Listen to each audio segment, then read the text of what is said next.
हरे राम राम राम हरे हरे, हरे कृष्ण कृष्ण कृष्ण हरे हरे, हरे राम राम हरे हरे, हरे कृष्ण कृष्ण कृष्ण हरे हरे, हरे राम राम हरे हरे, हरे कृष्ण कृष्ण कृष्ण हरे हरे, हरे राम राम हरे हरे, हरे कृष्ण कृष्ण कृष्ण हरे हरे, हरे राम राम हरे हरे, हरे कृष्ण कृष्ण कृष्ण भगवान हरे की जय, हरे, राधा कृष्ण भगवान की जय। हरे राम हरे हरे। ये प्यार नाल चैंटिंग कर रहे हैं ना, हरे कृष्ण हरे हरे कृष्ण। आप सभी भक्तजनों का स्वागत है आज के सत्र में। सत्र का शुभारंभ हम पहले जगत गुरु शीला प्रभुपाद जी की आज की कोट के साथ करेंगे। जगत गुरु शीला प्रभुपाद की जय। आज है 22 जैन और कोट आप लोगों के सामने है। हरे कृष्ण माता जी, पंचांग प्रणाम। हरे कृष्ण माता जी, पंचांग प्रणाम। हरे कृष्ण सभी भक्तों को पंचांग प्रणाम। जगत गुरु श्रील प्रभुपाद की जय। 22 जनवरी। आध्यात्मिक जगत में भी स्पर्धा होती है कि श्री कृष्ण को सबसे अधिक संतुष्ट कैसे किया जाए।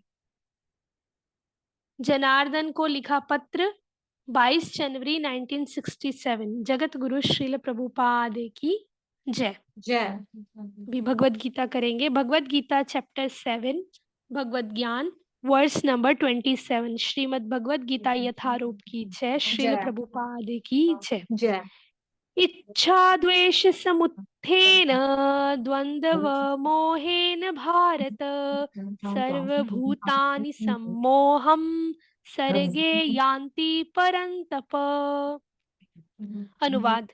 हे भरतवंशी, हे शत्रु विजेता, समस्त जीव जन्म लेकर इच्छा तथा घृणा से उत्पन्न द्वंद्वों से मोहग्रस्त होकर मोह को प्राप्त होते हैं। माता जी, हरे कृष्ण। तात्पर्य। हरे कृष्ण माता जी, पंचांग प्रणाम। तात्पर्य। जगत गुरु शील प्रभुपाद द्वारा शील प्रभुपाद की जय। जीव की स्वाभाविक स्थिति शुद्ध ज्ञान रूप परमेश्वर की अधीनता है। मोहवश जब मनुष्य इस शुद्ध ज्ञान से दूर हो जाता है तो वह माया के वशीभूत हो जाता है और भगवान को समझ नहीं पाता। यह माया इच्छा तथा घृणा के द्वंद्व द्वंद्व रूप में प्रकट होती है, डुअलिटीज। इसी इच्छा और घृणा के कारण मनुष्य परमेश्वर से तदाकार होना चाहता है और भगवान के रूप में श्री कृष्ण से ईर्ष्या करता है। किंतु शुद्ध भक्त इच्छा तथा घृणा से मोहग्रस्त नहीं होते, अतः वे यह समझ सकते हैं कि भगवान श्री कृष्ण अपनी अंतरंगा शक्ति से प्रकट होते हैं। पर जो द्वंद्व तथा अज्ञान के कारण मोहग्रस्त हैं, वे ये सोचते हैं कि भगवान भौतिक यानी कि अपरा शक्तियों द्वारा उत्पन्न होते हैं। यही उनका दुर्भाग्य है। ऐसे मोहग्रस्त व्यक्ति मान अपमान, दुख सुख, स्त्री पुरुष, अच्छा बुरा, आनंद पीड़ा जैसे द्वंद्वों में रहते हुए सोचते रहते हैं, यह मेरी पत्नी है, यह मेरा घर है, मैं इस घर का स्वामी हूँ, मैं इस स्त्री का पति हूँ। अ, यही मोह के द्वंद्व है। बेसिकली पति बोलते वक्त ना मेरे मुंह से पत्ती निकल गया था, चाहे कि पति वाला पत्ती। तब करके मुझे हंसी आई। ठीक है, यह मेरी पत्नी है, यह मेरा घर है, मैं इस घर का स्वामी हूँ, मैं इस स्त्री का पति हूँ। यही मोह के द्वंद्व हैं। जो लोग ऐसे द्वंद्वों से मोहग्रस्त रहते हैं वे निपट मूर्ख हैं और वे भगवान को कभी भी नहीं समझ सकते। जगत गुरु श्रील प्रभुपाद की जय। तो जैसा कि कल हमने चर्चा की थी, कल हमने पढ़ा था, बादलों की उपमा पढ़ी थी कि जिस तरह से क्या होता है कि सूरज तो वहीं पे रहता है आसमान में, लेकिन कभी कभार क्या होता है बादलों के आने की वजह से हम उसको देख नहीं पाते। तो बेसिकली यहाँ पर क्या चीज है कि मतलब कि कब और कैसे जीव माया के प्रभाव में आ जाता है। तो माया को ही बादल कहा गया है। माया के प्रभाव में व्यक्ति कैसे आ जाता है, और ये बादल जो होते हैं जिसकी वजह से जीव जो होता है भगवान जी का दर्शन नहीं कर पाता, भगवान जी को देख नहीं पाता। ये बादल किससे बने हैं, ये इस श्लोक में हमें बताया है। ये बादल बने हैं इच्छा और घृणा के, या इच्छा और द्वेष कह सकते हैं, द्वंद्व। इच्छा और घृणा या इच्छा और द्वेष। तो दुनिया में दो ही चीजें हैं, क्या प्यार है क्या नफरत। ये मुझे अच्छा लगता है, ये मुझे बुरा लगता है ना। तो ये मोह का बादल है। ये बादल जो होता है मोह का बादल है। ये बनता किससे है? इच्छा और द्वेष से बनता है। इच्छा मतलब मुझे ये चीज़ें पसंद है। द्वेष मतलब मुझे ये चीज़ें पसंद नहीं है।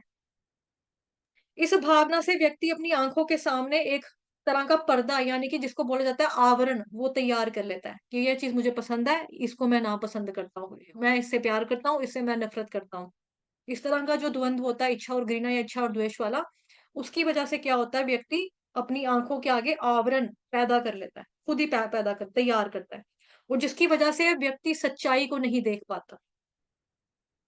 तो जो चीज़ें हमें अच्छी लगती हैं उसमें चाहे जितनी मर्ज़ी बुराइयाँ क्यों ना हो, जितने मर्ज़ी दुर्गुण क्यों ना हो, दुर्ग दुर्गुण हाँ, क्यों ना हो, तो हमें लगता है कि इट्स ओके, ठीक है? हमें दिखाई नहीं देता। और जो चीज़ हमें बुरी लगती है चाहे उसके अंदर कितने ही क्वालिटीज़ क्यों ना हो, चाहे वो कितना ही गुणवान क्यों ना हो, हम उसकी क्वालिटीज़ को, गुणों को इग्नोर कर देते हैं। हमें लगता है यार नहीं, बस मुझे एज़ अ पर्सन मुझे वो पसंद नहीं है, चाहे वो जितना मर्ज़ी अच्छा हो, ठीक है, किए होंगे उसने अच्छे काम, ठीक है, होगा अच्छा, ठीक है। मतलब कुछ भी एक्स, वाई, ज़ेड के रूप में, है ना? तो हमें वो चीज़ ऐसे हम करते हैं, गुणों को नहीं देखते। तो मतलब हम उस वस्तु के आधार पर नहीं देखते हैं। मतलब हम वस्तु को उस वस्तु के आधार पर नहीं देखते हैं, हम अपनी इच्छा अनुसार देखते हैं, अपने हिसाब से देखते हैं। हमें वो पसंद है या नहीं, इस बेसिस पे हम उसको देखते हैं। हमें वो पसंद है या नहीं पसंद है, हाँ। तो जैसे कि जो शुगर का पेशेंट है, मरीज़ है, ठीक है? डायबिटिक, उसको मालूम है कि भले ही मेरे को मीठा पसंद है, लेकिन ये मेरे लिए ना नुकसानदायक है, कष्टदायक होगा आगे जाकर मेरे लिए, प्रॉब्लम आएगी मेरे को। लेकिन वो क्या करेगा मतलब कि पर्सन अपनी पसंद के हिसाब से और नापसंद के अनुसार वस्तु को इवैल्यूएट करता है, जज करता है। वस्तु के गुण के आधार पर जज नहीं करता। वैसे ही जब तक जीव में इच्छा और द्वेष की भावना बनी रहती है ना, तब तक जीव कभी भी सत्य का दर्शन नहीं कर पाता। परम सत्य क्या है, उसको नहीं जान पाएगा। ठीक है? भगवान ही परम सत्य है, उसको नहीं जान पाएगा। उसी के बारे में हम बात करें ना कि भगवान को जो नहीं देख पाते हैं, वो कहते हैं कि भगवान जी आपका ब्रह्म तेज से आपका जो मुखमंडल है वो ढका हुआ, प्लीज़ थोड़ा-सा कम कर लो, हम आपको दर्शन कर सकें। वो लोग नहीं देख पाते। ठीक है? सत्य को नहीं जान पाते, क्योंकि उसके लिए सत्य से ज़्यादा इम्पोर्टेंट है मेरी इच्छा कि मुझे क्या पसंद है, उसको वो पसंद है। क्योंकि मुझे ये पसंद है तो मैंने यही करना है, चाहे वो सही हो, चाहे वो गलत हो, डज़न्ट मैटर। सत्य हो या असत्य हो, सच्चा हो, झूठा हो, मेरे को फ़र्क नहीं पड़ता। मेरे को अच्छा लगता है, बस यही काफ़ी है। तो उस वजह से जो सच्चाई होती है हमेशा ही हमारी आँखों के आगे से ओझल रहती है, कभी हमें दिखाई नहीं पड़ेगी। उसी तरह से भगवान जो है वो परम सत्य हैं, जीव को नहीं दिखाई देंगे, जब तक उसकी आँखों पर इच्छा और द्वेष का ये बादल जो है वो छाया रहता है। प्रेम का मतलब होता है हाँ, ये चीज़ मेरे को चाहिए। घृणा का मतलब होता है ये चीज़ मेरे को नहीं चाहिए। ठीक है? अब आप देखिए आपकी ज़िंदगी में ऐसी क्या चीज़ें हैं कि क्या आपको चाहिए, क्या नहीं चाहिए। इच्छा बेसिकली रजोगुण वाला है और जो द्वेष है वो तमोगुण वाला है। तो दोनों ही बेकार है। दोनों ही बेकार है ये। दोनों ही हमको भगवान जी के पास जाने से, भगवान जी का दर्शन करने से, आत्म साक्षात्कार करने से, भगवत साक्षात्कार करने से, परम सत्य को जानने से रोकते हैं। रुकावटें पैदा करते हैं हमारी लाइफ में ये, ठीक है? तो जो द्वेष और जो इच्छा ना, ये दोनों एक ही सिक्के के पहलू हैं। एक ही सिक्के के 2 पहलू हैं। जैसे हम खेलते हैं ना छोटे होते, हेड आया तो मैं जीता, टेल आया तो तू जीता। हेड आएगा तो पहले बैटिंग मैं करूँगी, टेल आया तो पहले बैटिंग तू करेगी। खेलते थे ना बचपन में हेड टेल, तो वही है ये। तो द्वेष और इच्छा एक ही सिक्के के 2 पहलू हैं।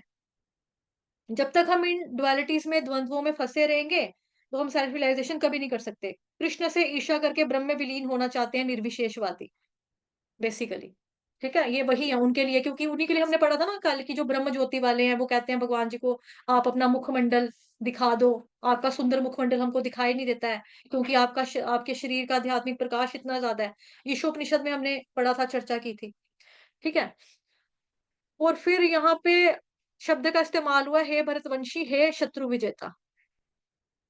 ठीक है? हे शत्रु विजेता क्यों बोला जा रहा है? अब इस जगत में हमारे शत्रु वास्तव में कौन है? क्या मेरा शत्रु मेरा पड़ोसी है? क्या मेरा शत्रु मेरा ऑफ़िस का बॉस है? क्या मेरा शत्रु मेरा अपना हस्बैंड है? क्या मेरा शत्रु मेरे ससुराल वाले हैं? क्या मेरा शत्रु मेरा स्कूल का टीचर है? क्या मेरा शत्रु मेरा डॉक्टर है जो मुझे दवाई खिलाने के लिए बोलेगा?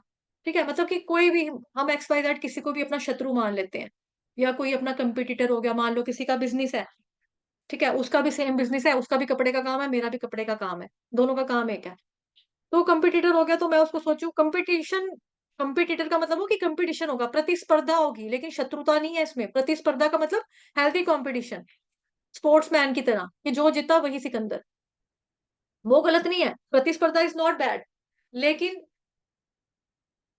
इस तरह से ऐसा सोचना कि ये मेरा शत्रु है, ये मेरा दुश्मन है, तो वो गलत है। ठीक है, और वास्तव में हमारा शत्रु है कौन है? ये जो द्वंद्व है ना, ये हमारे शत्रु है, डुअलिटीज हमारे शत्रु है, कि मन के द्वारा बनाई जाती हैं, और हम इन द्वंद्वों में एकदम से फंस जाते हैं। हम इसको जीतना चाहें जीत भी सकते हैं। वही कह के अर्जुन को कृष्ण भगवान संबोधित कर रहे हैं कि शत्रु विजेता, कि तुमने तो शत्रुओं पे विजय पाई हुई है, अब ये मन रूपी शत्रु के ऊपर भी विजय पा लो ना अर्जुन, ये भगवान का मतलब है यहाँ पे। ठीक है, क्योंकि अर्जुन जो है वो युद्ध करने में बहुत निपुण है, धनुधर योद्धा है। यूजली क्या होता है कि यहाँ पर तरकश होता है जिसपे तीर पड़े होते हैं, है ना, इस साइड पे तरकश होता है और इस हाथ में हाँ, इस हाथ में होता है धनुष। तरकश के अंदर पड़े होते हैं तीर, यानी कि बाण, यहाँ से बाण निकालता है व्यक्ति, ऐसे करके धनुष पे भेजता है और यूं करके छोड़ता है। यूजली यही होता है, लेकिन अर्जुन जो है वो इतना ज्यादा एक्सपर्टाइज है अपने धनुर्धर विद्या में कि वो सभी दिशाओं से छोड़ सकते हैं, सभी दिशाओं में बाण मार सकते हैं। लेफ्ट हैंड से भी कर सकते हैं, राइट से भी कर सकते हैं, ऊपर नीचे दाएं बाएं आगे पीछे सब जगह से वो तीर लगा सकते हैं। और इतनी स्पीड के साथ लगाते हैं कि पता ही नहीं चलता कि तीर पीछे कब हाथ गया, तीर मतलब कि भेदा कब, छोड़ा कब, लगा कब, मरा कब, कुछ पता नहीं चलता। अर्जुन के केस में इतना फास्ट, इतनी स्पीड उनकी तीर चलाने की क्षमता है, इतना तेज वो बाण चलाते थे। ठीक है, तो वही कह रहा है कि तुमने तो बहुत सारे अर्जुन अपने शत्रुओं को जीता हुआ, दुश्मनों को जीता हुआ है, तो तुम मन रूपी शत्रु के ऊपर भी विजय पा सकते हो, पालोगे तो। ठीक है, तो असली शत्रु क्या है? इच्छा और द्वेष समुत्थेन, है ना श्लोक में लिखा हुआ।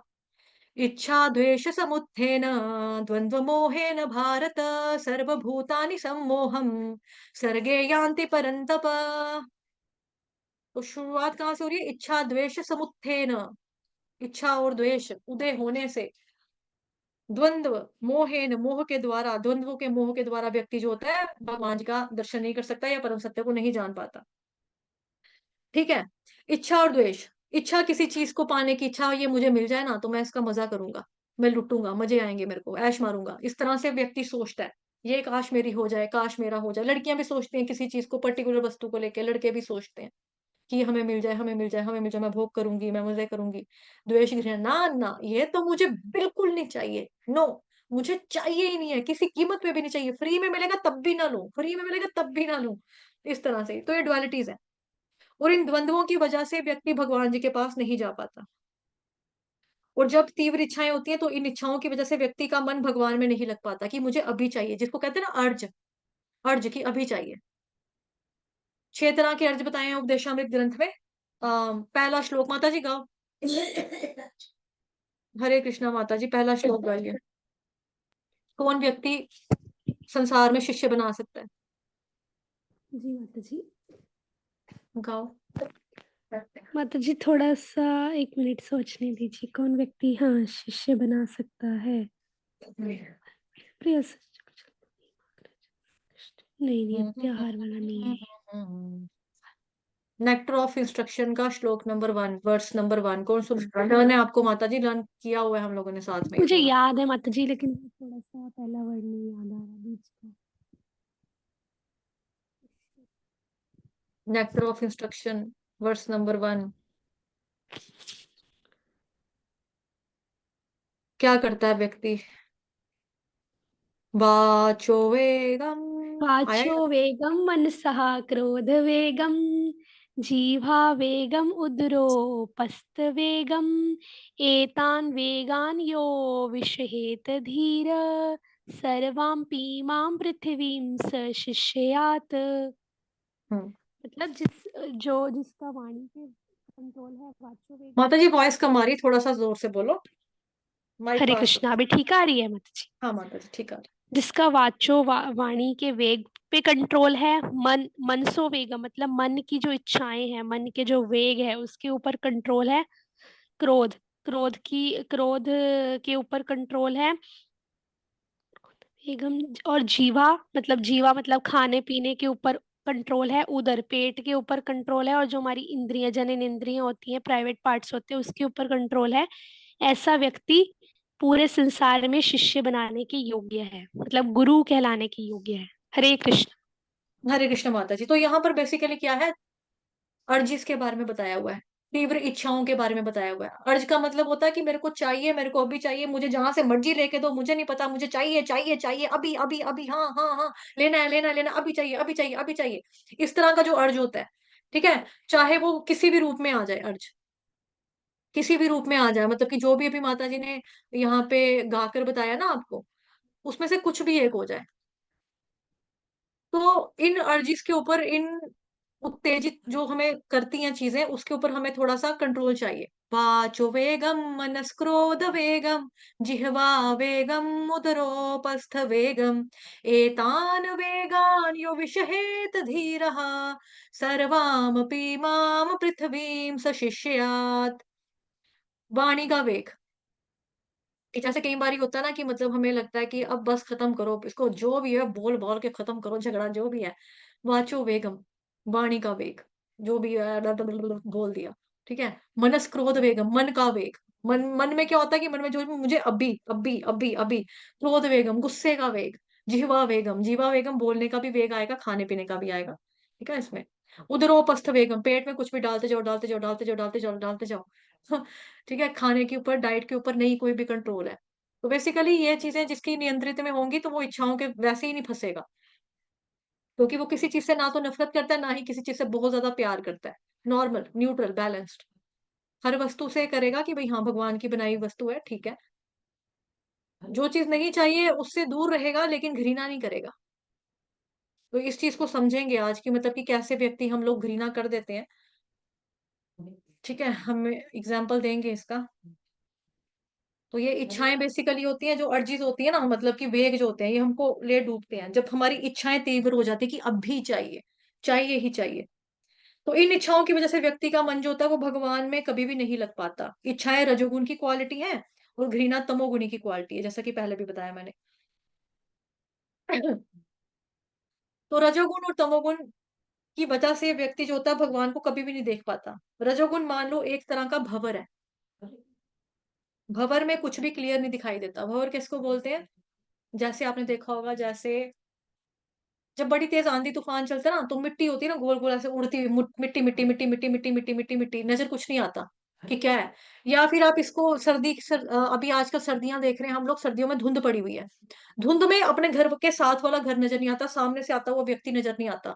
दिन में भी धुंध पड़ी होती है, तो दिन में भी लोग क्या करते हैं, गाड़ियों की लाइटें जलाकर सड़क के ऊपर ट्रेवल करते हैं, मतलब बाय रोड जो चलते हैं, ट्रेन की, गाड़ियों की, इनकी लाइटें जल रही होती है, क्योंकि नजर नहीं आता धुंध की वजह से। ठीक है, तो रजोगुण एक तरह का क्या है, एक तरह का भंवर कह लो, एक तरह का धुंध कह लो, एक तरह की धुआं कह लो, कि जिसकी वजह से क्लियरली साफ साफ हमको नजर नहीं आ पाता, और हम चीजों को यथारूप नहीं देख पाते, एज इट इज जैसा वो है उसको हम वैसे नहीं देख पाते। जैसे मान लो कि जैसे करेला है, करेले की सब्जी लोगों को कड़वी लगती है, उसकी क्वालिटी कोई नहीं देखा कि हाँ शुगर के लिए अच्छी है, इससे खाने से फेड़ फोड़े फिंसियां नहीं निकलेंगी हमको। नीम पसंद नहीं होगी, नीम कड़वी है, जहर है, लेकिन उसको खाने से हमारे दांत अच्छे होंगे, हमारी जो खून साफ होगा, ब्लड, हाँ ना, ब्लड को साफ करता है वो। खून नहीं देखेंगे हम, दोष देखेंगे, यार कोड़ा है, ये कड़वा है, ये कड़वा है। ऐसे ही कई लोग जो होते हैं वो टीचर्स को भी गलत बोल देते हैं ना, कि जो टीचर ज्यादा डांटेगा उनकी भलाई के लिए डालेगा, डांटेगा बेसिकली। टीचर ने कौन सी आपकी सैलरी ले जानी है। अगर कोई व्यक्ति स्कूल में पढ़ता है, टीचर ने उसको कुछ बोला, तो वो बोलेगा कि यार सर ऐसे ही है, मैडम ऐसी ही है, हमारी बड़ी सड़ी हुई है। लेकिन मैडम ने क्या आपकी तनख्वाह लेनी है? नहीं। अगर आप अच्छा बन जाओगे, आप पढ़ लिख जाओगे, अच्छी जगह जॉब करोगे, तो तनख्वाह मैडम को नहीं मिलेगी, आपको ही मिलेगी। आप ही को जिंदगी जीने का मजा आएगा। अगर किसी के घर में सख्ती होती है ना, तो उसके खुद के अपने बच्चे को ही जीने का मजा आएगा, डिसिप्लिन लाइफ रहेगी उसकी। तो ये चीजें होती है कि हम रियलिटी को नहीं देख पाते, वास्तविकता को नहीं देख पाते। हम उसके पीछे, डांटने वाले के पीछे हम उसका रियल प्यार जो होता है वो नहीं देख पाते। हमको कहना ये कड़वा है यार, ये जहर है यार, जब देखो पै पै पै पै पै पै इसकी बातें बकवास है यार, बेकार है यार, हमें ऐसा लगता है। लेकिन ऐसा नहीं होता। तो इसी तरह से जो तमोगुण होता है, यानी कि जो घृणा होती है, घृणा, ये तो इससे और भी ज्यादा वाला भंवर है, और ज्यादा गहरे वाला भंवर है, और ज्यादा तेज वाला धुंध है। ठीक है, इसमें तो बिल्कुल भी नहीं देख पाते। तो इसीलिए चाहे वो रजोगुण हो या तमोगुण हो, रजो तमो के भंवर में पड़कर, इनकी धुंध में या धुएं में फंसकर हम क्या करते हैं, भगवान का दर्शन कभी भी नहीं कर पाते हैं। तो बेसिकली इच्छा और द्वेष जो है ना, ये आपस में लिंक्ड है। जैसा कि मैंने पहले भी बताया, एक ही सिक्के के दो पहलू हैं, एक तरफ हेड है, एक तरफ टेल है। तो दोनों में से कुछ भी हो, कुछ भी नहीं चाहिए इसमें से। तो कोई भी कोई किसी चीज की इच्छा करता, लेकिन उसको नहीं पा सका। इच्छा की उस व्यक्ति ने, लेकिन उसको पा नहीं सका। या फिर उसको उसने पा लिया, पाने के बाद जब उसने उसका भोग नहीं किया, या भोग करने के बाद उसका मन उब गया। ये तीनों कंडीशंस एक ही चीज है ये। या भोग करे, लेकिन भोग कर करके दिल जो है ना, अभी भी भरा नहीं है। कहते हैं ना, मतलब कि तृप्ति नहीं हो रही है, आत्म तृप्ति नहीं हो रही है, अभी भी मन नहीं भरा। जैसे कहीं कहते हैं ना, इतनी देर से टीवी देख रहे हो, अभी तक तुम्हारा मन नहीं भरा, बंद करो टीवी, पढ़ लो थोड़ी देर। अभी मन नहीं भरा, अभी थोड़ा सा देख लेते हैं, मन नहीं भरा। भोग कर रहे हैं, टीवी को देख रहे हैं आंखों से, लेकिन मन नहीं भरा। हृदय हमारा तुष्ट नहीं हुआ, संतुष्ट नहीं हुआ, तो अल्टीमेटली फिर उससे हमें घृणा भी हो जाती है। यार क्या है यार, इस टीवी के पीछे मैंने टाइम इतना वेस्ट कर लिया, दिमाग खराब कर दिया है। पूरा दिन मैं ऐसे ऐसे करके रिमोट ही चलाता रहा कि कहीं कुछ देखने को मिल जाए। जिस चैनल पे लगाओ, जिस चैनल पे लगाओ, वहां पे मेरे टाइप का तो कुछ नहीं आ रहा। कहीं पे मरे मरे की खबरें आ रही हैं, कहीं पे बम फूटने की खबरें आ रही है, कहीं पे गोली मारने की मेरे टाइप का तो कुछ भी नहीं आ रहा। कहीं पे मैं सोचा था आज मैं रोमांटिक, इधर लड़ाइयों वाली फिल्म लगी, मेरे टाइप का तो टीवी में कुछ नहीं आ रहा। पूरा टाइम वेस्ट किया इस टीवी की वजह से मैंने। हाँ, इस तरह से हो जाता है, तो घृणा भी हो जाती है।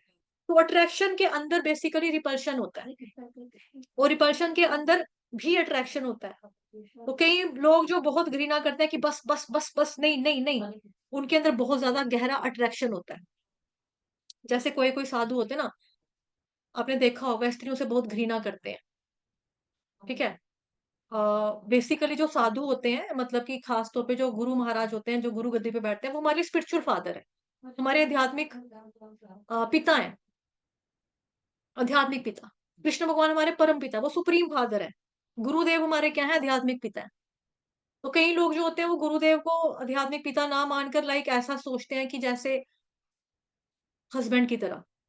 ठीक है, कई बार लोग कहते हैं कि जैसे पति एक होता है, गुरु एक होता है, बट पिता है वो, उनको हमेशा पिता का दर्जा देना है हमने। ठीक है, एनीवेज जैसे कई साधु संत होते हैं, वो स्त्रियों से घृणा करते हैं। तो असल में जो ये घृणा है ना उनका, तो घृणा कहीं न कहीं बहुत ज़्यादा कभी-कभार पुरानी ज़िंदगी में गहरा अट्रैक्शन इसकी वज़ह से उनकी लाइफ़ में रहा है। ठीक है? अब मैं मतलब पहले ही मैंने क्लियर कर दिया कि साधु संत का मतलब क्या है, वो हमारे पिता के समान है। आध्यात्मिक गुरु क्या है हमारे? आध्यात्मिक पिता है हमारे। ठीक है?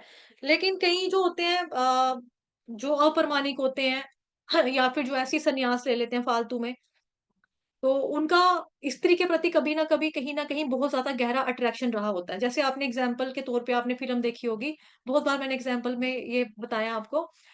एक मूवी आई थी श्रीमान आशिक करके, उसमें अनुपम खेर, ऋषि कपूर, उर्मिला मातोंडकर थी।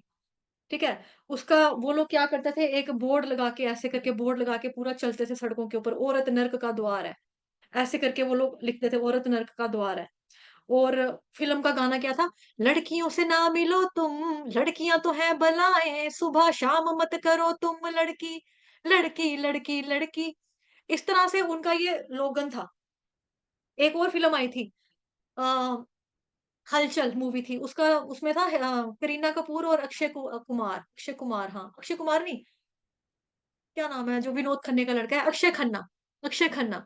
उसमें उनका जो पापा था अमरीश पुरी, और उसके 5 बच्चे थे आगे, मतलब 5 लड़के थे।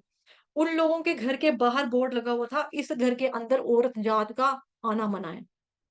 तो वो लोग क्या करते थे, नफ़रत औरतों से, नफ़रत करते थे इस वे में। तो बेसिकली क्या है कि घृणा के अंदर अट्रैक्शन के जो सीड होते हैं, बीज होते हैं बेसिकली। अ, फिर जब आप फ़िल्म देखेंगे ना कभी, अगर आपने वैसे देखी होगी, क्योंकि मोस्टली लोग मेरे एज ग्रुप के हैं ग्रुप में इस वक़्त। तो जिन्होंने नहीं भी देखी है, अगर वो देखेंगे ना कभी, तो आपको पता लगेगा कि उस फ़िल्म में जो अनुपम का कैरेक्टर मतलब जो अनुपम का किरदार जो प्ले कर रहे थे ना, उस बंदे का क्या था कि वो जवानी में लड़कियों के पीछे था। तो उसकी अपने प्रॉपर टाइम पे कभी शादी नहीं हुई। तो फिर वो थोड़ा-सा अधेड़ उम्र का हो गया, और उसके ना शादी करने का रीज़न आई थिंक उसके झड़ते हुए बाल थे, मतलब वो गंजा था। गंजेपन की वज़ह से उसको कोई लड़की नहीं मिली। तो अब हो गया ना कि अंगूर ना मिले तो अंगूर ही खट्टे हैं। तो उसकी वज़ह से एक ये चीज़ थी, दूसरी वज़ह ये थी कि मेरी शादी तो मैं किसी और की होने नहीं दूँगा। औरत नर्क का द्वार है, औरत को हम ये बोलेंगे औरत नर्क का द्वार है, तो अपनी एक कंपनी बनाएँगे।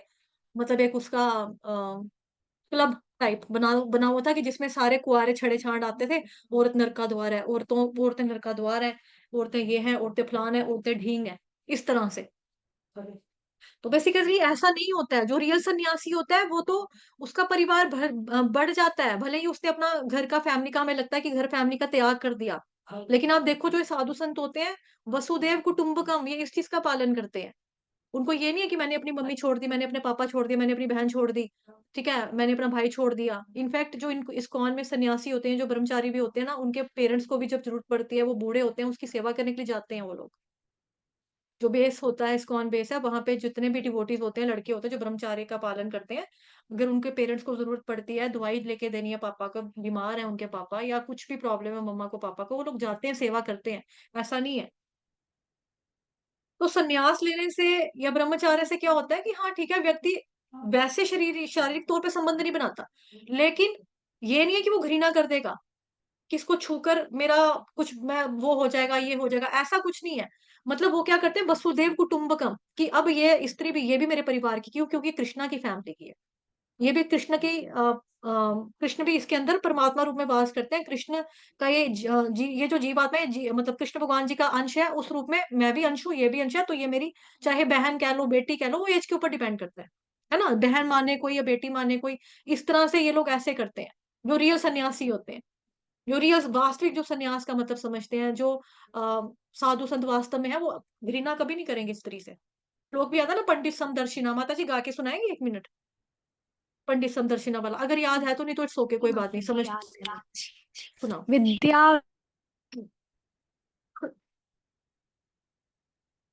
माता जी म्यूट हो गया आपका। हरे कृष्णा, माता जी का शायद डिस्कनेक्ट ही हो गया है। हरे कृष्णा माता जी, वॉइस नहीं आ रही। अच्छा चलो छोड़ो इसको माता जी, आप रिज्वाइन कर लो, मुझे लगता है आपका डिस्कनेक्ट हुआ है। तो ऐसे करके वो लोग अपने घर के बाहर लड़कियों से ना मिलो तुम, इस तरह से वो ऐसे करते थे, ठीक है? और जात का अंदर आना मना है। तो बेसिकली क्या है कि इस तरह का जो घृणा है ना, उसके अंदर कहीं न कहीं हमारे अट्रैक्शन के बीज होते हैं। जैसे मैंने आपको बताया, अनुपम खेर वो गंजा हो गया, उसकी शादी नहीं हुई तो उसने सोचा किसी की भी होने ना दूँगा, मिली नहीं कोई मेरे को, तो लड़कियाँ ही बेकार हैं। अंगूर ना मिले तो अंगूर खट्टे हैं। है ना? बचपन में छोटे होते कहानी पढ़ी थी लोमड़ी की। लोमड़ी अंगूर की बेल देखती है, उछल-उछल के छलांगे मार-मार के खाने की ट्राई करती है, जब मुँह में आया अंगूर खट्टे हैं। है ना? जब उसको प्राप्त नहीं कर पाई तो अंगूर ही खट्टे हैं। तो ऐसे होता है लोगों का। तो एक बारी श्रीला प्रभुपाद जी के समय की बात है कि प्रभुपाद जी एक बारी ना कलकत्ता में थे। तो कलकत्ता में वहाँ पर एक मायावादी सन्यासी था और प्रभुपाद जी मॉर्निंग वॉक कर रहे थे और ये भी शिला प्रभुपाद जी के साथ पैदल-पैदल, मतलब मॉर्निंग वॉक ये कर रहा था इंसान, ठीक है? मतलब ये वाले सन्यासी भी कर रहे थे। तो ये रास्ते भर में स्त्रियों के बारे में ना बुराइयाँ करते आए। प प्र प्र प्र मतलब प्रभुपाद जी को पता लग गया कि ये घृणा कर रहा है स्त्रियों से। ये व्यक्ति जो है स्त्रियों से घृणा कर रहा है, ये सन्यासी भले ही है, बट इसका जो सोच है, जो इसका मन में है, वो घृणा से भरा हुआ है इसका मन औरतों के प्रति। औरतें नर्क का द्वार है, ये संसार का बंधन है, स्त्री फलानी है, स्त्री ढींगने हैं, ये डायन होती हैं, ये चुड़ैल होती हैं, भक्ति करने से गुमराह कर देती हैं। इस तरह से ऐसे-ऐसे कर प्रभुपाद जी पूरे रास्ते जो हैं, उसकी बातें सुनते रहे, मुँह से प्रभुपाद जी ने एक भी शब्द उसको नहीं कहा। ध्यान से सुनेंगे, प्रभुपाद जी का पास टाइम है। तो प्रभुपाद जी ने उसको व्यक्ति को कुछ भी नहीं बोला। तो प्रभुपाद जी जब कलकत्ता के इस्कॉन टेम्पल में पहुंचे अपने मंदिर में, तो वहां पर प्रभुपाद जी की डिसाइपल यमुना माता जी, जिनके बारे में आप लोग जानते हैं, यमुना माता जी और उनके साथ कुछ अन्य और माता जी जन थे, जो कि प्रभुपाद जी की फीमेल डिसाइपल्स हैं, मतलब प्रभुपाद जी की शिष्याएं हैं। उन माता जी ने जिन्होंने क्या किया, प्रभुपाद जी के चरणों पे फूल चढ़ाए, मतलब कि फूल डाले चरणों पे चढ़ाकर नमस्कार किया प्रभुपाद जी का, और हाथ जोड़ के वो प्रभुपाद जी के स्वागत के लिए इस तरह से खड़ी हो गई दरवाजे पे, मतलब ठीक है। तो तो क्या हुआ है कि यहाँ पे प्रभुपाद मतलब कि साइड फूल चढ़ाकर साइड के ऊपर ऐसे करके भक्त खड़े हो जाते हैं ना, तो उस तरह से वो भक्तन जो है वो वहां पे खड़ी हैं, मतलब प्रभुपाद जी की शिष्याएं। और एक तरफ पर वो मायावादी सन्यासी खड़ा हुआ है, जो कि स्त्रियों से घृणा कर रहा है, और वो पूरा बोलता आ रहा है, स्त्रियां फलान है, ढींग है, नर्क का द्वार है, इनको तो मना कर देना चाहिए, इनको तो पैदा नहीं होना चाहिए। अगर औरत पैदा नहीं होगी, तुमको कौन पैदा करेगा? हवा से टपकोगे, आसमान से गिरोगे, पापा पैदा करेंगे आपको, सिर्फ पापा की शादी होगी आपस में, आदमी-आदमी शादी होगी, आदमी-आदमी पैदा करेगा आदमी को, है ना? फिर आदमी हूँ, आदमी से प्यार करता हूँ। मतलब सोचो लोगों का दिमाग कि औरत चाहिए किस लिए है, कि तुम जैसे सन्यासियों को पैदा करे, लेकिन तुम औरत से फिर भी नफ़रत करोगे, फिर भी तुम घृणा करोगे। ऐसा नहीं है, ऐसा मतलब ये नेचर है। ऐसे ही एक बार क्या हुआ था कि शिव जी और पार्वती माता ना एक बारी पूजा में बैठे थे। तो जैसा कि हम जानते हैं कि सनातन धर्म में जो पूजा इत्यादि होती है, वो कभी भी औरत के बिना नहीं होती। अगर आदमी अनमैरिड है, कुँवारा है तो चलेगा। लेकिन एज अगर है उसकी तो उसके साथ एक औरत होनी चाहिए, वाइफ मतलब उसकी होनी चाहिए। तो हवन इत्यादि चल रहे थे तो वहाँ पर ऋषि-मुनि साधु-संत थे, तो उन्होंने पार्वती माता को बैठने से इनकार कर दिया कि स्त्रियों का आप तो स्त्री आप क्या करेंगी बैठकर? ये तो पुरुषों का काम है। इस तरह से उन्होंने पार्वती माता की आँखों में ना आँसू आ गए। शिव जी ने पार्वती माता की तरफ देखा कि ये इसकी तो आँखों में आँसू आ गए हैं। तो शिव जी ने अर्धनारीश्वर का रूप लिया और उनको बताया कि शिव जो है बेसिकली शिव, मेरी शक्ति तभी तक है जब तक ये शक्ति यानी कि पार्वती मेरे साथ है। अगर पार्वती से मैं अलग हो जाता हूँ तो मैं शव बन जाता हूँ। मतलब कि शिवजी कैसे लिखते हैं? शरबत वाला छोटी ई की मात्रा व, शिव। शिव कब है? जब शिव के अंदर शक्ति है तो, शिव के साथ शक्ति का साथ है तो। अगर शक्ति गई तो शिव बन गया शव। तो फिर शिवजी भगवान ने क्या किया? अर्धनारीश्वर का रूप लिया, आधा स्त्री का, आधा पुरुष का। तो फिर वो साथ में बैठे। तो फिर साधु संत जो थे मतलब ऋषि मुनि इत्यादि थे, उन्होंने माफी मांगी इस वे में कि भाई हमसे गलती हुई है। हाँ, तो कहते हैं ना ये जीवन की जो गाड़ी है ये भी दो पहियों पर चलती है। एक स्त्री, एक पुरुष। अकेला आदमी नहीं रेड़ सकता अपनी ज़िंदगी की गाड़ी। आदमी पुरुष का सॉरी आदमी औरत का साथ बना के रखा हुआ है भगवान ने, इस तरह से। तो प्रभुपाद जी ने उस व्यक्ति को बोला कि आप मतलब जब प्रभुपाद ने देखा कि यहाँ पे ये सन्यासी खड़ा है, यहाँ पे मेरी जो भक्तनें मतलब की शिष्याएँ हैं वो खड़ी हैं हाथ जोड़ के। तो प्रभुपाद ने उस सन्यासी को बोला, "एक आप हो, आप सन्यासी हो। और आप इस तरह से देखो स्त्रियों का पूरा अपमान करते हो कितना, पूरे रास्ते भर में आप अपमान करते आए हो। अब जो व्यक्ति रास्ते भर में अपमान करता आ रहा है दैट मीन्स उसकी थिंकिंग, उसकी सोच, उसकी बुद्धि वैसी ही बनी होगी ना उसके प्रति, स्त्रियों के प्रति। तो आप घृणा करते हो, अपमान करते थे आप स्त्रियों का। अगर आप इन स्त्रियाँ यानी कि जो मेरे ये जो डिसाइपल्स अगर आप इन स्त्रियों का संग करोगे ना, तो तुम्हारा संन्यास वास्तव में पूरा हो जाएगा। संन्यास आश्रम जो आपने ग्रहण किया वो आपका सफल हो जाएगा, अगर आप इन स्त्रियों का संग करोगे तो। पर घृणा जो है बेसिकली अध्यात्म के लिए प्रतिकूल है।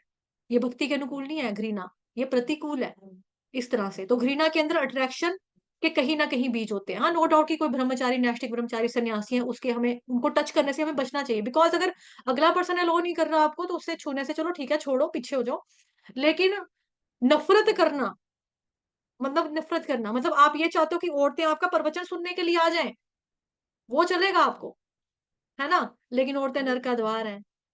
तो औरत आपका प्रवचन ये सुनने के लिए आएगी कि औरत नर्क का द्वार है। अगर औरत नर्क का द्वार है तो आप पैदा कहाँ से हो गए? पैदा करने वाली आपको औरत ही है। तो थोड़ा सोच समझ के ऐसा व्यक्तियों को सोचना चाहिए, बोलना चाहिए। तो बेसिकली मायावादी सन्यासियों की थिंकिंग होती है। ठीक है? कि ये गलत है, ये भक्ति के प्रतिकूल है, अध्यात्म के प्रतिकूल है। ऐसा करके कोई भी व्यक्ति ऊपर नहीं जा पाएगा। हरे कृष्णा, किसी का मैसेज आया है। हाँ, माताजी बिल्कुल सही बोला आपने। जी, माताजी।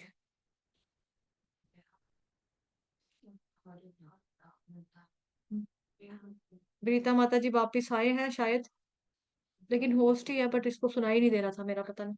चलो माता छोड़ते जी हैं। आ गई थी मैं वापस। अच्छा, ठीक है। फिर को-होस्ट अपने आप बन गए मतलब मैंने तो दोबारा से बनाया नहीं ना फिर?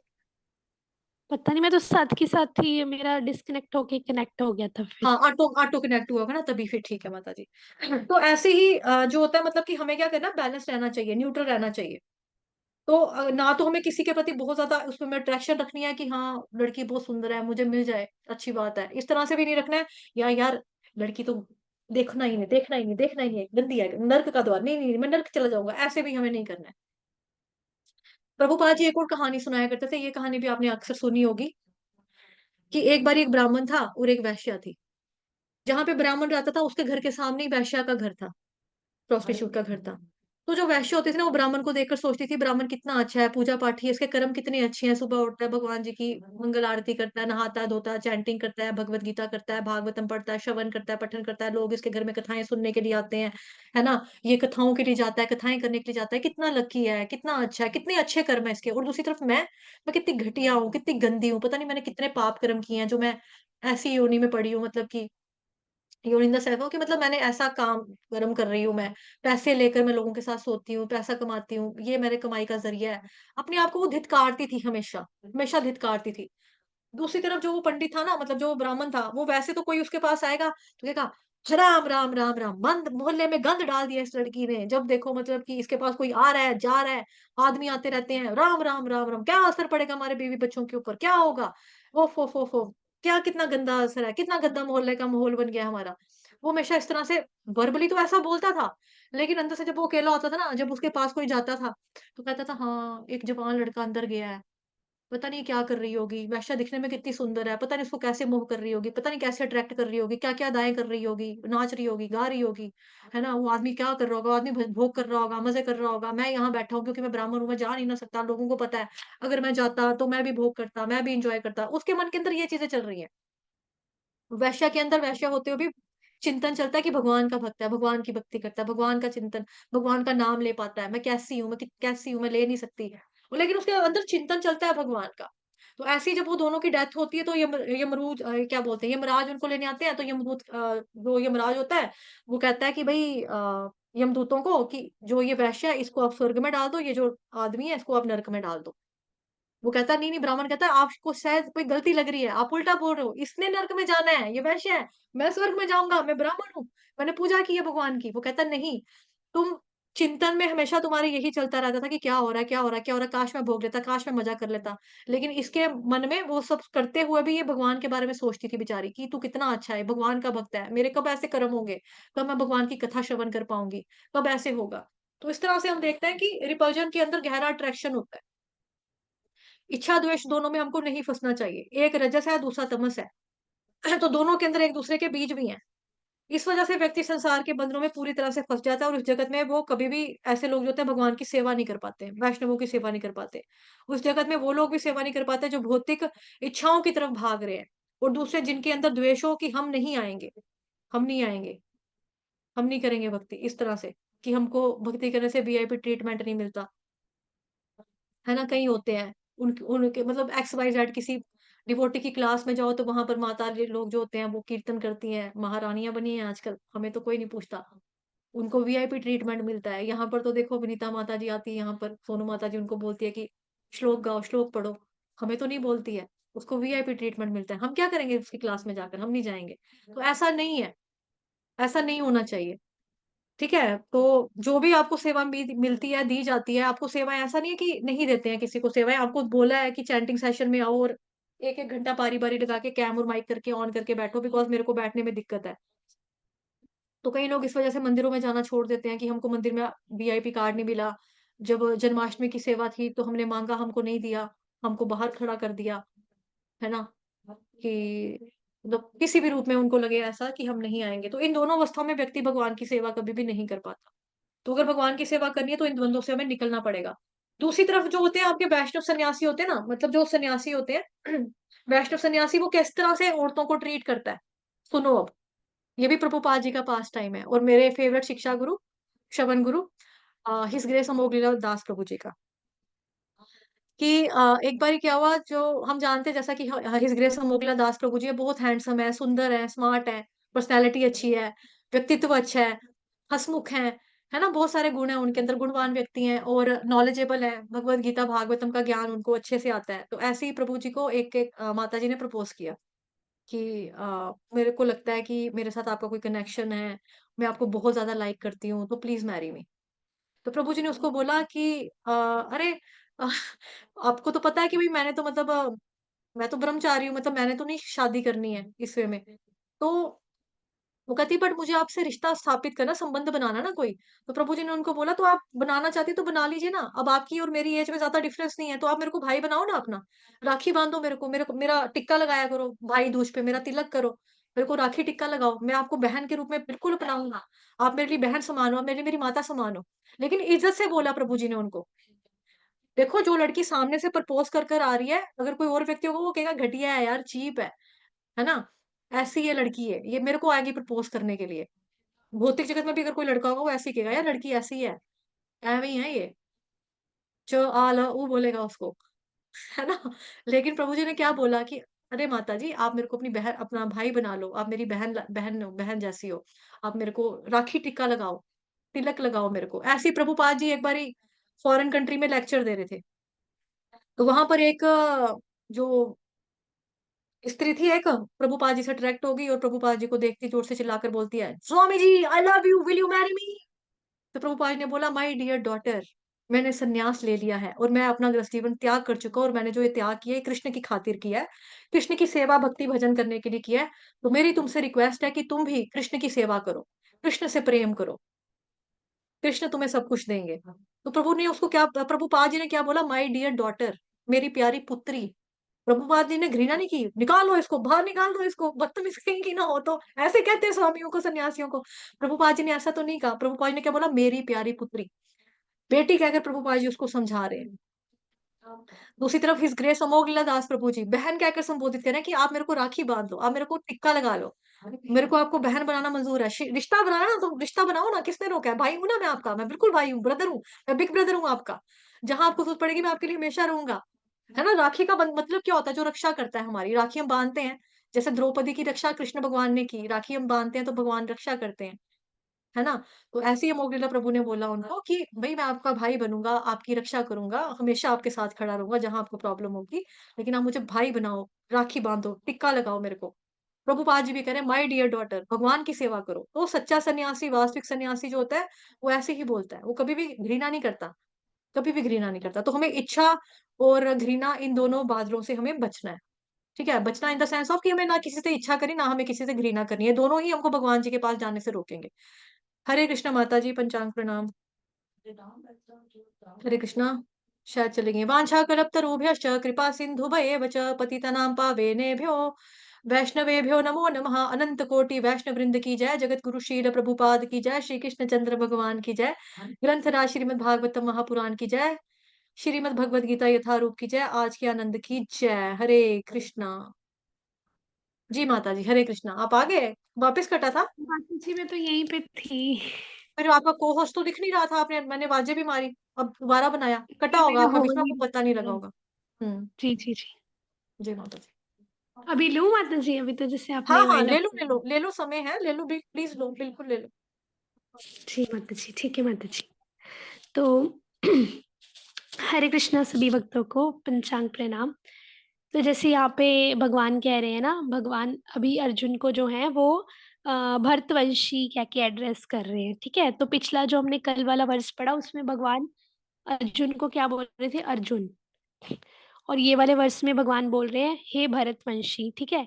किसी में भगवान जो है अब अर्जुन को पृथा पुत्र कह के बुलाते हैं, किसी में कुंती पुत्र कह के बुलाते हैं। तो हमने देखा था जैसे कि हर एक नाम से जो भी भगवान जिस नाम से अर्जुन को बुला रहे हैं ना, उसके पीछे कुछ रीज़न होता है, ठीक है? तो जैसे आप देखोगे कि इस वर्ष में भगवान ने अर्जुन को क्या बोला है? भरतवंशी, ठीक है? मतलब भरत राजा भरत के वंश के हैं ना अर्जुन। तो उन्होंने क्या बोला कि तुम इतने बड़े वंश के हो, मतलब राजा भरत के पुत्र हो, तो क्या हो तुम? शत्रु विजेता हो, शत्रुओं को जीतने वाले हो। मतलब तुम कितने ज़्यादा स्ट्रॉन्ग हो, पावरफुल हो, कितने टैलेंटेड हो, वो कहना चाह रहे हैं भगवान। इसीलिए उन्होंने हे भरतवंशी कह के अर्जुन को संबोधित किया।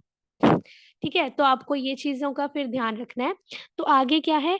भगवान क्या कह रहे हैं कि जितने भी जीव हैं, समस्त सारे के सारे जीव, वो क्या है? जन्म लेकर इच्छा तथा घृणा से उत्पन्न द्वंद्वों से मोहग्रस्त होकर मोह को प्राप्त करते हैं। तो आप देखोगे कि जो आज का जीव है, मतलब टाइम, मतलब हम जीव हैं किसमें फँसे हुए हैं? इन्हीं चीज़ों में फँसे हैं ना, इच्छा हो गई, फिर घृणा हो गई, मतलब किसी चीज़ को पाने की इच्छा, किसी चीज़ को पाने की लस्ट, काम, ठीक है? फिर वो चीज़ मिल गई तो हम दुखी, नहीं मिली तो हम दुखी, और जो नहीं चाहिए, नहीं अच्छा लगता उससे घृणा, ठीक है? नफ़रत, ठीक है? इन्हीं चीज़ों में जो है हम आज के जीव हम सब फँसे हैं, ठीक है? और उसी से उत्पन्न क्या होता है, मतलब अभी हम कोई चीज़ की इच्छा करते हैं, डिज़ायर करते हैं, तो उससे भी हम द्वंद में फँसते हैं, घृणा नफ़रत हो गई उससे भी। तो ये जो द्वंद है, ड्युअलिटीज़, ठीक है? जैसे माता जी बोल रहे थे ड्युअलिटीज़ में फँसे हैं हम। दुःख है तो सुख भी है, गर्मी है तो सर्दी भी है, स्त्री है तो पुरुष भी है, ठीक है? आनंद है तो दुःख भी है, पीड़ा भी है, दर्द भी है, अच्छा है तो बुरा भी है, ठीक है? दिन है तो रात भी है, तो दीज़ ऑल आर ड्युअलिटीज़। तो आप देखोगे कि हम मोह में फँसे हैं, है ना? तो मोह जो है उसमें हम फँसे हैं, ठीक है? ऐसे सेकंड चैप्टर में भी है ना कि काम उत्पन्न होता है, फिर क्रोध आता है, काम नहीं पूरा होता तो फिर क्रोध आता है, फिर और इसी चीज़ों में जो है हम जीव जो फँसे हैं, फिर हम मोह मोह से बंधे हैं। मोह क्या होता है कि ये मेरा है, ये मेरा घर है, ये मेरा पति है, ये मेरी प्रॉपर्टी है, ये मैंने किया है, ये मैंने बनाया है, मैं बहुत टैलेंटेड हूँ, ये सब मैं ही कर सकता हूँ, मेरे बिना तो काम ही नहीं चल सकता। ठीक है, ये जो घर है ना, ये मेरे नाम पे है प्रॉपर्टी, इस घर का मैं स्वामी हूँ। आप देखोगे कि क्या होता है कि जब कई बार इंसान के मरने का भी टाइम आ जाता है, ठीक है, बहुत बुजुर्ग हो जाता है इंसान, मान लो उसने सारा टाइम तो वो ठीक रहा, लेकिन जब मरने के टाइम उसके बच्चे लड़ने लग जाते हैं कि मैं रखूंगा, कई की बारी गुस्से में आके वो इंसान जो होता है, गुस्से में कह लो या फिर वो सीरियस सीरियस ही बात निकलती है ना, तो वो बुजुर्ग इंसान बोल देता है ये मेरा घर है, तुम लोगों ने नहीं बनाया, ये प्रॉपर्टी मैंने बना के दी है तुम लोगों को। तो देखो मरने के टाइम तक ये मोह जो है ना, वो हमारा पीछा नहीं छोड़ता। मतलब इंसान बेड पे पड़ा है, बुजुर्ग हो गया, जाने का टाइम है, लेकिन फिर भी क्या है, मोह है ना, कि ये मैंने बनाया है, मेरी प्रॉपर्टी है, मेरे दादा परदादा मेरे को देकर गए थे, इसीलिए मैंने तुम लोगों के हवाले किया, ये मैं तुम लोगों को देकर जा रहा हूँ। ठीक है, तुम इसको आधा आधा बांट लेना, सारी उम्र ये मैंने कमाया है। ठीक है, तो मोह है ना ये, तो देखा जाए जो मोह है ना, वो बहुत तंग करता है मरने मरते दम तक। और अगर ये एक प्रभु जी बोलते होते थे कि एक अगर हमें जाने के टाइम एक समोसा खाने की भी इच्छा हो गई ना, इच्छा शक्ति है ना, इच्छा इच्छा भी तो गलत है, डिजायर्स, कि अगर जाने के टाइम सब कुछ सही रहा, भक्ति करते रहे, लेकिन भक्ति करना ही काफी नहीं है, पूरा फुल्ली सरेंडर होना भी जरूरी है। अगर अगर ऊपर ऊपर से भक्ति कर रहे हैं, हाँ किसी ने बोल दिया माला करनी है तो करनी है, आरती करनी है तो करनी है, बुक रीडिंग करनी है तो करनी है, बस एक रूटीन के जैसे फॉलो कर रहे हैं, लेकिन कोई भाव नहीं है, कोई सरेंडर नहीं है, तो जाते टाइम भी क्या होगा कि अगर ऐसी वैसी कोई इच्छा आ गई कि एक बारी मैं देखूं तो सही, एक बारी मैं करके तो देखूं, जैसे प्रभु जी बोलते थे कि एक समोसा खाने की भी इच्छा आ गई ना मरने टाइम, कि एक बार एक समोसा मिल जाए बस, तो भी हमें दोबारा संसार में आना पड़ेगा। ठीक है, तो इच्छा जो है, जड़ भरत की आपने तो कहानी सुनी है ना, भरत महाराज की, तो वो ये जो ये हमें जो स्टोरीज हैं, कथाएं हैं, उनसे हमें शिक्षा मिलती है कि कैसे जो मोह है, ठीक है, मोह जो है वो बहुत ही गलत चीज है। तो आगे क्या है, घृणा। घृणा मतलब नफरत, हेट। हेट, हम देखो हम सब जो है कहते हैं हम संसार में क्यों आए हैं, हम संसार में इसलिए आए क्योंकि हम भगवान कृष्ण से द्वेष करते हैं। हमने जिद की कि ओ हम तुम्हें नहीं भगवान मानते हो कृष्णा, हम नहीं तुम्हें भगवान मानते, हम तो अपनी स्वतंत्रता से जिएंगे, हम तो अपना अलग जीना चाहते हैं, हम किसी के कंट्रोल में नहीं रहना चाहते, हम अपने किसी कंट्रोल के अंडर रहे भी ना, हम अपना ऐश करना चाहते हैं, अलग से जीना चाहते हैं, मजे से, जो हमारी एक दुनिया हो जिसमें हम दूसरों को चला सके। ठीक है, तो भगवान ने तो बहुत रोका, भगवान ने तो बहुत समझाया, क्योंकि ऐसे ही होता है ना, जब बच्चा बोलता है मम्मा आइसक्रीम खानी है, उसकी माँ बोलती है नहीं आइसक्रीम खानी, तुझे जुकाम हो जाएगा, तुझे खांसी लग जाएगी, लेकिन बच्चा क्या करता है, बहुत जिद करता है, आप गंदी मम्मा हो, आप मेरे को आइसक्रीम नहीं दिलाती, मैं आपसे बात नहीं करूंगा, तो उसकी माँ बोलती है चल ठीक है, दिमाग में चट खा ले ये ले। ठीक है, अभी माँ क्या करे, दिलानी पड़ती है ना, क्योंकि रोबोट नहीं है बच्चा, रोबोट थोड़ी है कि बटन दबाएगी रिमोट का चुप करके बैठ जाएगा, नहीं ना। तो वैसे ही सिमिलरली हम भी भगवान को क्या बोलते हैं, जिद करते हैं। किसकी जिद करते हैं, भोग करने की, भोग करने की इच्छा थी ना हमारे अंदर कि नहीं हम स्वतंत्रता से जिएंगे, और भगवान जैसे कि कहते हैं कि प्यार जो है वो फोर्सफुली नहीं हो सकता, है ना, तो भगवान जो है हमसे प्रेम करते हैं, तो भगवान ने क्या कहा, हमारी शक्ति जो थी, इच्छा जो थी हमारी कि भोग करने की, भगवान ने बोला ठीक है तू जा संसार में, लेकिन क्या हुआ, हमने घृणा की, नफरत की, और हम इस संसार में आ गए अपनी जिद की वजह से, भोग करने की इच्छा की वजह से, और इस संसार में आके हम स्वामी तो क्या बनना है, हम उल्टा माया के अंडर में आ गए, माया के कंट्रोल में आ गए, है ना, और ज्यादा दुखी हो रहे हैं अब।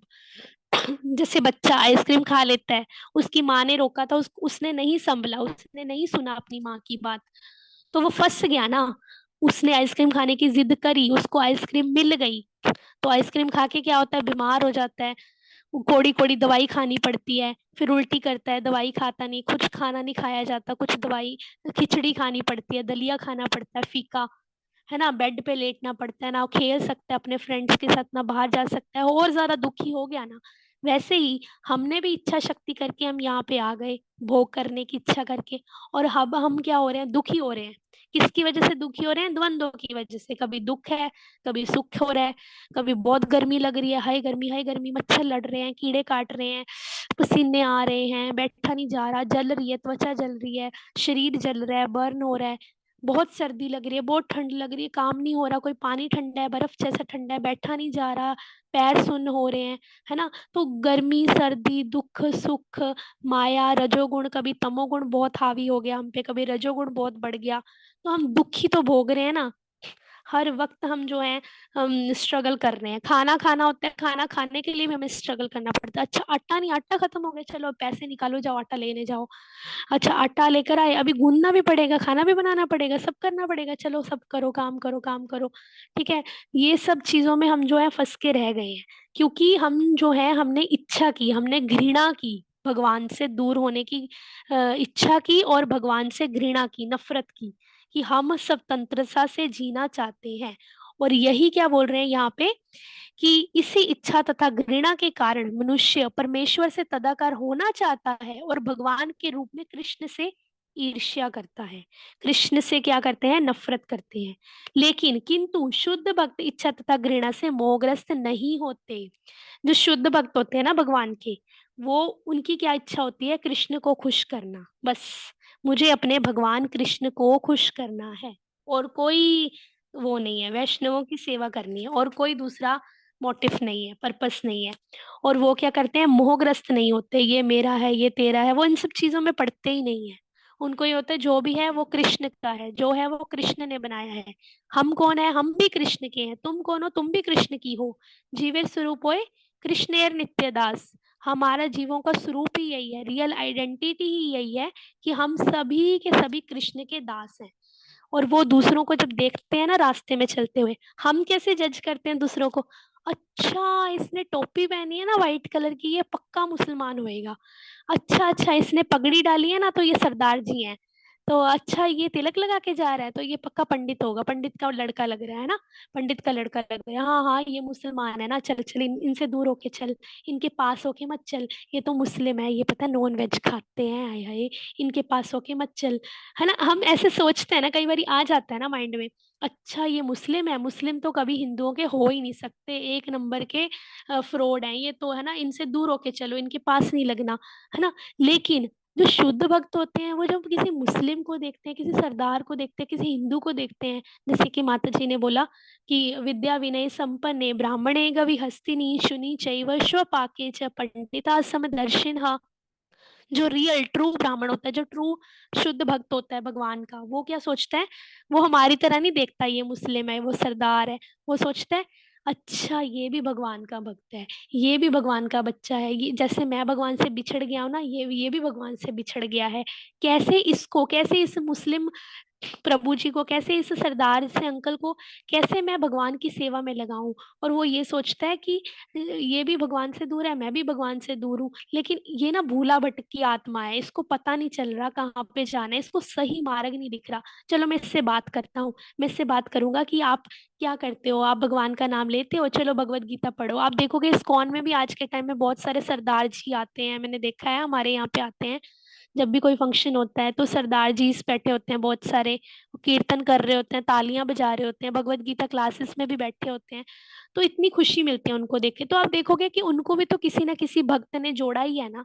ऐसे तो नहीं कि अपने आप ही अचानक आ गए, वो चलते फिरते नहीं ना, कोई दोस्त, कोई मित्र, कोई रिलेटिव उनको लेकर ही आया है ना। तो उन्होंने देखा कि ये भी भगवान का भक्त है, ये भी भगवान का बच्चा है, ये भी भगवान से दूर हो गया है, मुझे इसको भगवान के साथ जोड़ना है। तो ऐसे जो शुद्ध भक्त होते हैं, ऐसे जो भक्त होते हैं भगवान के, उनको मोह नहीं होता, उनको घृणा नहीं होती, नफरत नहीं होती दूसरों से। वो क्या करते हैं, वो सबको एक जैसी दृष्टि से देखते हैं। तो हमें भी, चाहे वो सरदार है, चाहे मुस्लिम है, चाहे हिंदू है, हमें ये नहीं सोचना ये अलग कम्युनिटी का है, ये अलग कम्युनिटी का है। हमें क्या सोचना है, ये भी भगवान का बच्चा है, मैं भी भगवान का बच्चा हूँ, इसमें भी सेम ब्लड है, मेरे में भी सेम ब्लड है, इसको भी भगवान के साथ कनेक्ट करना है। वो कैसे कनेक्ट करना है, वो आप देखो, ठीक है आपको, क्योंकि पता है, क्योंकि भगवान क्या बोलते हैं कि जो भी मेरा संदेश, मेरा मतलब जो मेरा उपदेश है भगवत गीता का, वो दूसरों को देता है, वो मेरा सबसे पसंदीदा होता है। ठीक है? तो आप और किसी को जीव को भगवान के साथ कनेक्ट करना, इसका मतलब क्या होता है? इसका मतलब है आप भगवान से अब ईर्ष्या नहीं करते। अगर आप किसी को भगवान के साथ जोड़ रहे हो, इसका मतलब आपके दिल के अंदर जो ईर्ष्या थी कृष्ण के प्रति वो जा रही है। ठीक है? तो आप ज़्यादा से ज़्यादा दूसरों को भगवान के साथ, भगवान की क्लासेस के साथ जोड़ो। ठीक है? तो आगे क्या है लास्ट चीज़, ये ही मोह द्वंद है, जो लोग ऐसे द्वंद्वों से ग्रस्त रहते हैं वो निपट मूर्ख है और भगवान को नहीं समझ सकते। और आज के टाइम में हमें ऐसे बहुत सारे जैसे 16 चैप्टर में बताया ना, देवी और आसुरी योग, उसमें हमें पता चलेगा कि असुर जो होते हैं, ठीक है? असुर जो होते हैं, वो क्या करते हैं? वो दूसरों को जेलसी करते हैं। वो क्या करते हैं? कृष्ण को मैं नहीं मानता भगवान है, मैं नहीं मानता कृष्ण भगवान है, मैं नहीं जाऊँगा, मैं कैसे मान लूँ कृष्ण ही भगवान है, ठीक है? ऐसी चीज़ अगर हम बोलते हैं, कर रहे हैं, तो दैट मीन्स हम कृष्ण से द्वेष कर रहे हैं, नफ़रत कर रहे हैं। तो हमें इस चीज़ का ध्यान रखना है कि हमें ऐसी चीज़ें नहीं बोलनी या नहीं करनी, और जो हम ऑलरेडी बिछुड़ गए हैं, उस चीज़ को सुधारें, ठीक है? तो हरे कृष्णा, सभी को पंचांग प्रणाम। वाञ्छाकल्पतरुभ्यश्च कृपा सिन्धुभयेव च पतितनां प्रणाम। पावनेभ्यो वैष्णवेभ्यो नमो नमः। अनंत कोटि वैष्णववृंद की जय।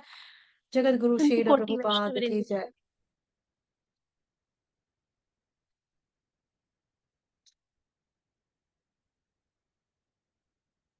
पहले ही कर दिया था हमने, है ना?